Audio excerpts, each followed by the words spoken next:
Subscribe now. Click the bell icon to like, comment, and share.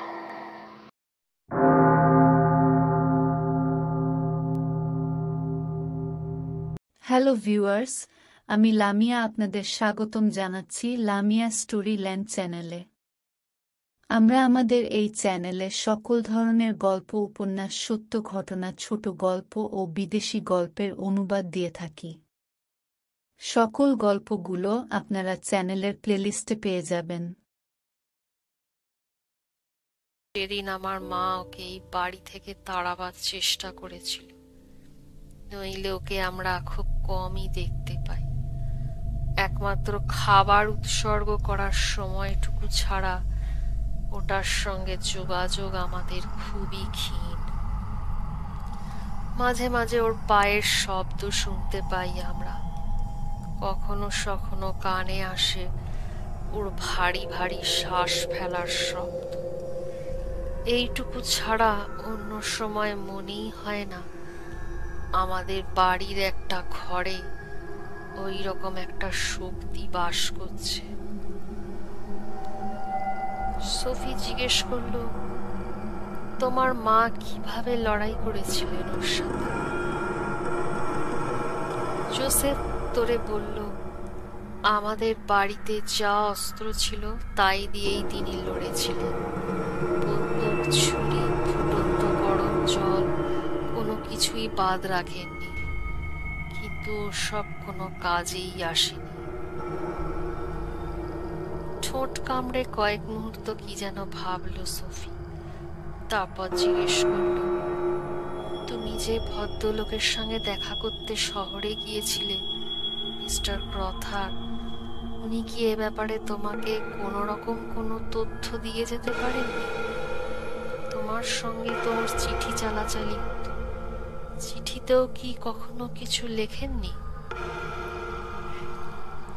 এবার Joseph বলল, just একটা জিনিস যেটা আমি কিছুতেই বুঝতে পারছি না। যখন আমি ওকে সরাইখানার ঘরে মৃত অবস্থায় পড়ে থাকতে দেখেছিলাম, তখন দেখি ওর সামনে আমার পাঠানো চিঠিগুলো পড়ে রয়েছে। ওই চিঠিগুলো আমি খুব সম্প্রতি ওকে পাঠিয়েছিলাম, হয়তো ওইগুলোই পড়ছিলেন তিনি। কিন্তু ওর সামনেই সবচেয়ে ওপরে আমার যে চিঠিটা রাখা ছিল, তার একেবারে শেষে একটা অদ্ভুত শব্দ লেখা ছিল, যার মর্মোদ্ধার করতে পারিনি আমি। বলতে বলতে জোসেফ পকেট থেকে একটা চিঠি বের করে সোফির হাতে দিল। চিঠিটায় চোখ বোলাতে লাগলো সোফি। জোসেফের স্বচ্ছ সুন্দর হাতের লেখা। চিঠিটায় আর্জেন্টন পরিবারে কি ঘটছে এবং ব্যাপারটার একটা হিল্লে করতে সে যে মিস্টার ক্রথারের সঙ্গে দেখা করতে চায়, এই নিয়েই লেখা চিঠিটা।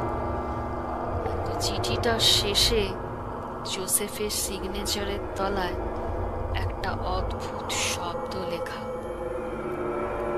শব্দটা হলো গ্রিমলক,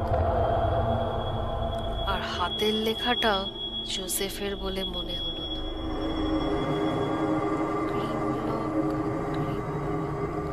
নিজের মনেই বিড়বিড় করতে লাগলো সোফি। শব্দটা তার পরিচিত, কিন্তু ঠিক মনে করতে পারল না সেই শব্দটা কোথায় শুনেছে। কিছু একটা মনে করার আপ্রাণ চেষ্টা করতে লাগলো সোফি। কতকটা আনমনা ভাবে তারপর সে বলল, হয়তো ওই বইয়ের মধ্যেই আছে উত্তরটা। ছোটবেলায় একটা বই পড়েছিলাম আমি। এবার জোসেফের চোখে মুখে একটা দেখবার মতো পরিবর্তন লক্ষ্য করল সোফি। উত্তেজনায় শক্ত হাতে চেপে ধরল সোফির হাত। জিজ্ঞেস করল, তাহলে তাহলে তুমি বলছো এই গ্রিমলক শব্দটার উৎস ওই বইয়ের মধ্যে আছে? সোফি বলল, হ্যাঁ, আমার বাবা ছোটবেলায় আমায় অনেক বই কিনে দিয়েছিলেন। সেগুলোর মধ্যে একটা বইয়ের নাম ছিল ক্রিপ্টিডস অ্যান্ড দ্য অকাল্ট। বইটা এত ভালো লেগেছিল যে একবারেই পুরো শেষ পর্যন্ত পড়ে ফেলেছিলাম। আবার এত ভয় লেগেছিল যে 1 সপ্তাহ ঘুমোতেই পারিনি। সেই বইটারই একটা পেজে এই গ্রিমলক শব্দটা দেখেছিলাম। আমার যতদূর মনে আছে, বলতে বলতে গভীরভাবে ভাবতে শুরু করলো সোফি। জোসেফ ওর দিকে চাপা উত্তেজনা আর কৌতূহল নিয়ে চেয়ে রইল। সোফি থেমে থেমে বলতে লাগলো, ওই গ্রিমলক নিয়ে একটা ঘটনার কথা পড়েছিলাম। বইয়ের ছবিটাও অনেকটা এলিসের আঁকা ছবিগুলোর মতোই ছিল। গ্রিমলক হচ্ছে একটা পিশাচের নাম। এই ধরনের পিশাচ কোনো মানুষকে অসহায় অবস্থায় ফেলে তার সঙ্গে একটা চুক্তি করে। এইভাবে সে তাকে ফাঁদে ফেলে, আর মানুষটাও অসহায় অবস্থায় পড়ে তার সঙ্গে সেই চুক্তিতে সায় দেয়। তোমার পরিবারের সাথে ঠিক এমনটাই ঘটেছে। কিন্তু এই পিশাচের দুর্বলতা কি তা আমার ঠিক মনে নেই।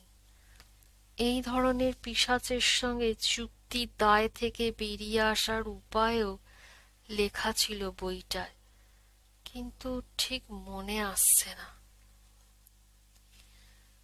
সোফির এখন চোখ মুখ বলে দিচ্ছে ও এখন গভীরভাবে কোনো অনেক দূরে স্মৃতি রোমন্থন করছে। ভাবো ভাবো সোফি, একটু মনে করার চেষ্টা করো। বলতে বলতে চাপা উদ্বেগ প্রকাশ পেল জোসেফের গলায়। সোফি বলে উঠল, জাস্ট কিল ইট। হ্যাঁ, ওকে ডিস্ট্রয় করে দিতে হবে। ওর হার্টটাকে ডিস্ট্রয় করতে হবে। বলতে বলতে সোফি কেমন একরকম ভাবে জোসেফের মুখের দিকে তাকালো, যেন নিজের ওপরেই নিজের সংশয় রয়েছে ওর। ভ্রু উঁচিয়ে জোসেফ জিজ্ঞেস করলো, তোমার ঠিক মনে আছে? সোফি বলল, ঠিক জানি না, অনেকদিন আগে পড়েছিলাম তো, কিন্তু যতদূর মনে হয় এরকমটাই লেখা ছিল।